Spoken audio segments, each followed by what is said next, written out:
在台湾几乎每周末一定是上山下海，开着车去山里露营、烤肉。放假3天，我就是在山上待3天，或是在海岛上面待2天。当我来到了上海，在这里找到了我的爱人，上海人，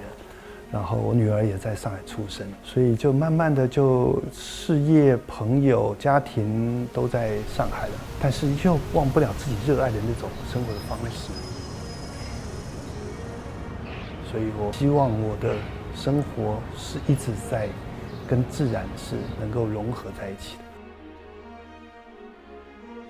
女儿长大了，7、8岁的时候，我带她去看了我一个节目叫《梦想改造家》的节目，在苏州的一个平江路的一个老宅，坍塌非常严重，而且就一片废墟的感觉。事隔3、4个月改造好，然后要去拍摄回家的时候，我又带我女儿去。那天我们布场布完了，我女儿坐在那个小房子里面就流着眼泪，就跟我讲说：“爸爸，为什么你可以帮别人的家像变魔术一样变成这么的漂亮？”她并不是说我们家不好，她只是说这么的神奇，能从一个破败的废墟变成有一个小花园，有一个天井，她感觉上是一个很好的一个环境哦。然后我就在思考，对哦，我们在做设计，一直不断的在去满足或是去帮别人做出了一个别人梦想的家。那每一次的作品的完成，似乎都将自己的成就感就交给别人了，自己只留下了照片。然后在忙碌过程一次一次，可能就将自己家的这样子的梦想，就可能先再放一放。是不是我可以去为了女儿，我的锦鲤，去找一个可以好好的设计的一个房子？所以说我在上海找房子，我的目标非常的明确，想要找到一个充满大自然的一个建筑物，或是一小块地，然后我能够去控制我的所有的景观，然后从室内建筑到我的院子相互之间的融合。有一天的早上，中介打电话给我说，我们小区出了一套房子在河边，虽然院子不大，但是河的对岸有很多大树。看到这套房子的时候，我就说它是我梦想中的那个画面。我自己的院子里面，我也呼应着对岸去种出了溪谷中的两岸能够对话的一些植物，所以说我这一岸也种了一些枫树，也种了大量的蕨类。当我这边又多了一些开花的植物，我又希望它的1年4季有不同的色彩变化。到了6月杜鹃开完的时候，我们欣赏的就是夏季的茂密的浓浓的一抹绿色的感觉。当我们在享受这样的景观的时候，其实我们在里面做了很多的设备，还有机关在里面，能够让我们愉快地享受我们的庭院生活。我做了一个灭蚊系统啊，灭蚊系统我可以看到我这大的挑檐，灭蚊系统是一个喷雾的状态，能够去驱赶或是消灭蚊子，但是又不会对人或是小动物有伤害。然后第2层的保护，在所有的外围的灌木、大树、石头缝的下面，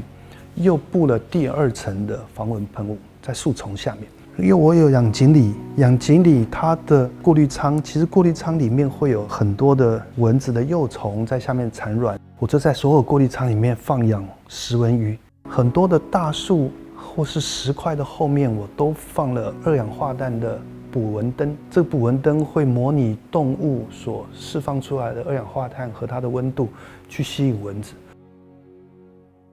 目前这个状态，晚上的时候啊，朋友来家里坐在户外聊天，就一只蚊子都没有。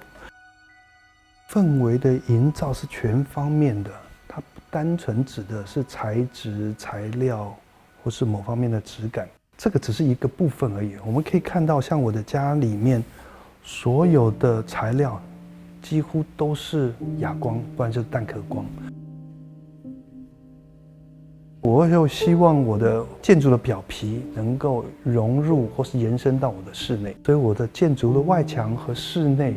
渗透进来，都会让我室内感受不出来到底是室内还是室外。我们看我的顶和地面，顶上是纯平的同一个颜色，然后延伸到户外的雨披，地面外面是水洗石，室内是水磨石。这10几年收了很多的古董啊、家具，虽然不是很名贵的古董啊，是属于陈列品的古董，但是我并不是为了这个房子收的，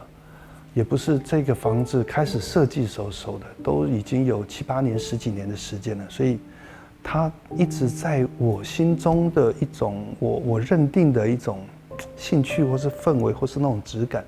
长时间下来，我发现在最后我放在一个空间里面的时候，它们是融合的，蛮自然的。这也是我意想不到的。我们有一个比例啊，如果有一个空间储藏的话，应该70%是封闭的，30%是可以开放出来的。整体的收纳，我们还是会是依循在使用方便性来去做收纳。我在一些很就手的位置，比如说我在每一个大落地玻璃边上都有隐藏的收纳，中岛酒柜的边上有各种的酒杯，然后下面有各种的烛台，平常我都可以收得好好的，在需要的时候就很方便的可以拿出来。空间的通透，就是希望我们可能更自由的在空间里面走动，不一定要大家聚在某一个地方。那景观也是，我可以在任何我喜欢的位置，都可以看到我最喜欢的自然景观。所以说我将空间设计得非常的透，然后将所有的功能融合在同一个区域里面，可以吃饭，可以吧台，然后喝茶、喝酒、烤肉，反正都在这个区域。所以说我比较不希望被局限在某一个区域里面。